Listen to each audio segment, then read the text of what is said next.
ஸ்ரீ குருவாயூரப்பன் திருவடிகளே சரணம். 27, 28, 29 3 தசகங்களில் பகவான் 3 அவதாரங்களை எடுக்கிறார். முதலில் கூர்மமாக அவதரித்து பார்க்கடலை கடைய வசதியாக மந்திரமலையை தாங்குகிறார்.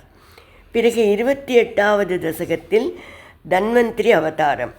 இந்த 29வது தசகத்தில் மோகினியாக அவதாரம் செய்கிறார். தேவர்கள் அமிர்தத்தை பெறுவதற்கு உதவி செய்கிறார். பகவானையே ஏமாற்றிவிட நினைத்த அசுரர்கள் ஏமாறுவதையும், பகவானை சரணாகதி செய்த தேவர்கள் அமிர்தத்தை பெறுவதையும் பார்க்கிறோம். இந்த தசகத்தோட முதல் ஸ்லோகத்தை நாம் இன்னைக்கு பார்க்கலாம். முதல்ல வார்த்தைகளை பிரித்து சொல்லலாம், பிறகு ஒவ்வொரு வரியும் சேர்த்து சொல்லலாம். உத்கச்சதஸ்தவ கராதமிருதம் ஹரத்சு. உத்கச்சதஸ்தவ கராதமிருதம் ஹரத்சு. दैत्येषु तान् शरणाननुनीय देवान्. दैत्येषु तान् शरणाननुनीय देवान्. सद्यस्थिरो दधित देव भवत्प्रभावात्. सद्यस्थिरो दधितदेव भवत्प्रभावात्.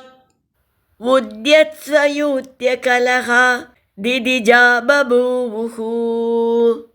उद्यस्त्वयूत्य कलह दिदिजा बभूवुः. उद्गच्छतस्तव करादमृतं हरत्सु. दैत्येषु तान् शरणाननुनीय देवान्. उद्गच्छतस्तव करादमृतं हरत्सु. दैत्येषु तान् शरणाननुनीय देवान्. सद्यस्थिरो दधित देव भवत्प्रभावात्.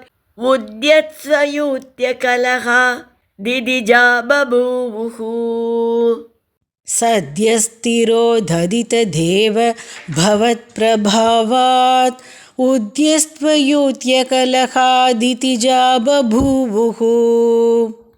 இப்போ நாம் இந்த ஸ்லோகத்தோட வார்த்தைகளை பிரித்து அர்த்தங்களை பார்க்கலாம். தேவ, ஓ தேவா, ஒளிவடிவானவரே. உத்கச்சத, பார்க்கடலிலிருந்து மேலே எழுந்து வருகின்ற. தவக்கராத்து, உங்கள் திருக்கரத்திலிருந்து. பகவான் அப்போ தன்வந்திரி அவதாரம் எடுத்து தன்வந்திரி ரூபத்தில் வெளியில் வந்துட்டுருக்கார். கையில் அமிர்த கலசம் இருக்குது. அந்த கரத்திலிருந்து. தைத்தியேஷு அமிர்தம் ஹரத்சு, அசுரர்கள் அமுதத்தை கவர்ந்து கொள்ள. அசரணான், உங்களையன்றி வேறு புகழ் இல்லாத. தான் தேவான், அந்த தேவர்களை. அனுநீய சத்யக, சமாதானப்படுத்திவிட்டு. சத்யக, உடனே. திரோததிதக, நீங்கள் மறைந்து விட்டீர்கள். பவத் பிரபாவாத்து, உங்களது மாயாசக்தியினால். திதிஜாகா, திதிகுமாரர்களான அசுரர்கள். உத்யத் ஸ்வயூத்ய கலகா பபூவுகு, தங்கள் கூட்டத்துக்குள்ளேயே சண்டை போடுபவர்களாக ஆனார்கள். இப்போ இந்த ஸ்லோகத்தை முழுவதுமாக பாராயணம் பண்ணி இதோட முழு அர்த்தத்தையும் பார்க்கலாம். உத்கச்சதஸ்தவ கராதமிருதம் ஹரத்சு. दैत्येषु तान् शरणाननुनीय देवान्. सद्यस्थिरो दधित देव भवत्प्रभावात्. उद्यत्स्वयूत्य कलह दिदिजा बभूवुः. பகவான் தன்வந்திரியாக அவதாரம் பண்ணிடுறார். கையில் அமிர்த கலசத்தோடு வரார்.